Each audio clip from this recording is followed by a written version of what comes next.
গোলাঘাট জিলা ঔষধ ব্যৱসায়ী সন্থাৰ মইমতালিত অতিষ্ঠ ডেৰগাঁৱৰ ৰাইজ সন্থাই ডেৰগাঁৱৰ ফাৰ্মাচীয়ে ৰেহাই নিবিচাৰিবলৈ ওলোমালে ফলক অনুগ্ৰহ কৰি ঔষধ কিনোতে ডিছকাউণ্ট বিচাৰি লাষ্ট দিব হয় এতিয়া এনেধৰণৰ ফলকে তীব্ৰ প্ৰতিক্ৰিয়াৰ সৃষ্টি কৰিছে ডেৰগাঁৱত গোলাঘাট জিলা ঔষধ ব্যৱসায়ী সন্থাই ডেৰগাঁৱৰ ফাৰ্মাচীয়ে লগাইছে এনেধৰণৰ ফলক যাৰ পৰিপ্ৰেক্ষিতত এতিয়া ক্ষুব্ধ হৈ পৰিছে ডেৰগাঁৱৰ সাধাৰণ ৰাইজ বিগত সময়ছোৱাত ডেৰগাঁৱৰ বহুসংখ্যক ফাৰ্মাচীয়ে সাধ্যানুসৰি গ্ৰাহকলৈ কিছু পৰিমাণে হ'লেও ৰেহাই আগবঢ়াই আহিছিল কিন্তু গোলাঘাট জিলা ঔষধ ব্যৱসায়ী সন্থাই ৰেহাই নিবিচাৰিবলৈ ফলক লগোৱাৰ পাছতেই বিপদত পৰিছে ডেৰগাঁৱৰ ঔষধ ব্যৱসায়ীসকল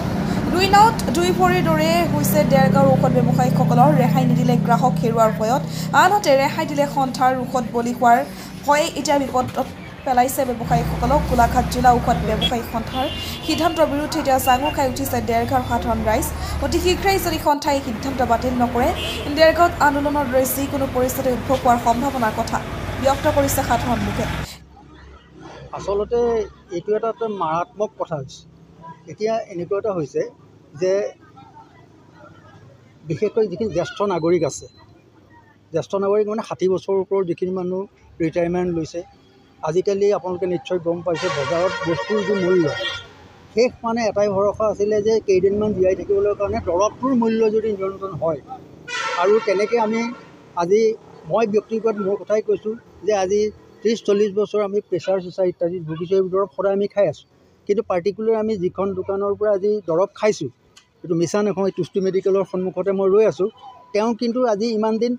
ডিছকাউণ্ট মানে নাজানো যদি 130 টকা থাকে তেওঁ মোৰ পৰা 110 টকা লৈছে কেলে দিছে নাজানো কিন্তু যদি বাকীবোৰ ফাৰ্মাচীত এইটো কৰিছে এইটো এটা মাৰাত্মক কথা হৈছে আৰু ইয়াৰ ওপৰত নিশ্চয় চকু দিব লাগিব চৰকাৰে প্ৰত্যেক ফাৰ্মাচীত যদি এটা দৰৱৰ মূল্য বেলেগ বেলেগ হয় তেতিয়াহ'লে এই মানুহখিনি নিশ্চয় ডিপ্ৰাইভ হৈছে আৰু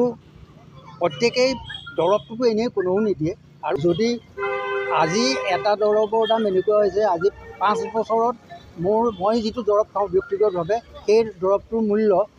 মানে 50 টকাৰ পৰা এতিয়া 230 টকা হৈছে এতিয়া আপোনালোকে কথাটো চিন্তা কৰক মানে কি গতিত বাঢ়িছে তাতে ডিছকাউণ্টক মই এটাই অনুৰোধ কৰিম আপোনালোকৰ মাধ্যমে মই চৰকাৰকো অনুৰোধ কৰিছোঁ যে ইয়াৰ ওপৰত তীক্ষ্ণ এটা নজৰ দিয়ক নাইবা যেতিয়া ৰাইজ জাগিব আৰু ৰাইজতকৈ ডাঙৰ কোনো নাই কোনো সংগঠনো ডাঙৰ নহয় চৰকাৰো ডাঙৰ নহয় কিন্তু ৰাইজে যদি ওলাই আহিব তেতিয়া কিন্তু চবৰে বিপদ হ'ব মই সেই সতৰ্কহে দিলোঁ আপোনালোক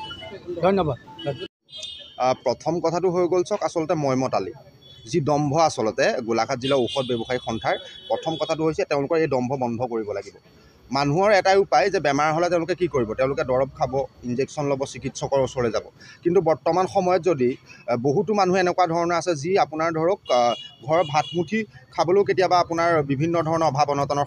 সন্মুখীন হয় তেনেস্থলত তেওঁলোকে জীয়াই থাকিবলৈ হ'লে দৰৱটো খাব লাগিব আৰু দৰৱ তেওঁলোকে যদি খাবলৈ যাওঁতে যদি এই ডিছকাউণ্টৰ যোনটো আচলতে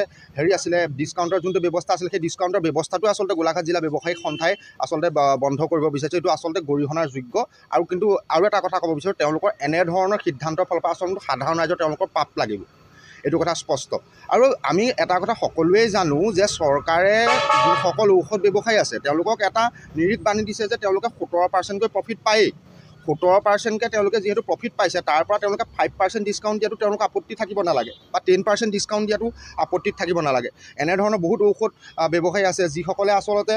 তেওঁলোকৰ 17%ৰ পৰা গৈ লৈ পেলাইও মানুহৰ আচলতে সুবিধাৰ্থে কেতিয়াবা ডিছকাউণ্ট দিয়ে গতিকে এনেস্থলত গোলাঘাট জিলা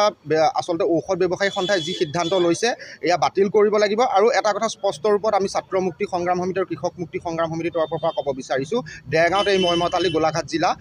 ঔষধ ব্যৱসায়ী সন্থা চলিবলৈ দিয়া নহ'ব